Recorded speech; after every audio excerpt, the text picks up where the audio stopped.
रुस्तमा ख़बरवासा share कई पिया car इल्ज़ाम हेठ क़त्ल थियल ॿिनि औरतुनि जो 4 जवाबदारनि ख़िलाफ़ केस दाख़िल कयो पियो आहे। रुस्तम थाणे ते 6 जवाबदारनि ख़िलाफ़ सरकारी फ़रियाद ते ॿिनि औरतुनि जे क़त्ल जा बि धारदार केस दाख़िल कया विया।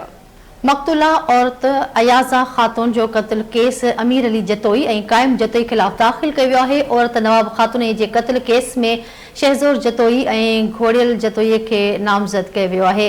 क़त्ल केस दाख़िल थियण बावजूदि गिरफ़्तारियूं न थी सघियूं आहिनि।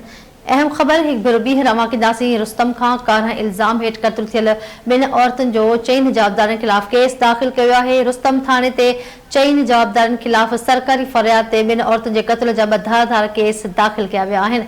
मक़तूला औरत अयाज़ा ख़ातून जो क़त्ल केस अमीर अली जतोई ऐं क़ाइम जतोई ख़िलाफ़ दाख़िल कयो वियो आहे।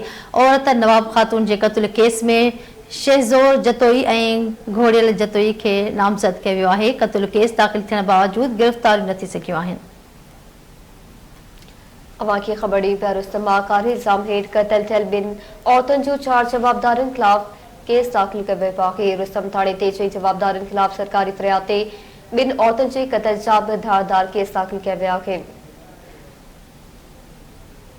क़त्ल केस दाख़िल थियण बावजूदि गिरफ़्तारी अमल में न अची सघी आहे। अवां खे ख़बर ॾियनि पिया कार इल्ज़ाम हेठि क़त्ल थियल ॿिनि औरतुनि जो 4 जवाबदारनि ख़िलाफ़ केस दाख़िल कयो वियो आहे।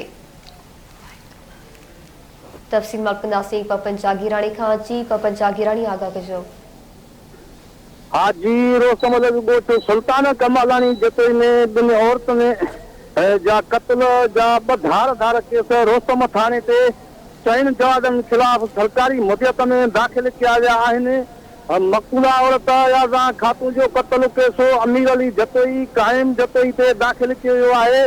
जॾहिं त मक़तूला औरत नवाब ख़ातून जो क़त्ल केस शहज़ोर जतोई ऐं घोड़ियल जतोई ख़िलाफ़ केस दाख़िल कयो वियो आहे। मक़तूला औरतुनि जा रोस्तम पुलिस लाश तहवील में वठी खानपुर अस्पताल मां पोस्टमार्टम कराइण बाद वारस औरतुनि हवाले किया विया आहिनि। पोस्टमार्टम रिपोर्ट मूजिबि ॿिनि औरतुनि खे गोलियूं हणी क़त्ल कयो वियो आहे। हिकु औरत अयाज़ा ख़ातून जो 7 महीननि जो ॿार बि ज़ाया थी वियो आहे। जॾहिं त पुलिस को बि जवाबदार गिरफ़्तार नाहे करे सघी ऐं धुरियूं मोर्चा बंदि थी वियूं आहिनि। महिरबानी जी पपन जागीराणी आगाह करण लाइ।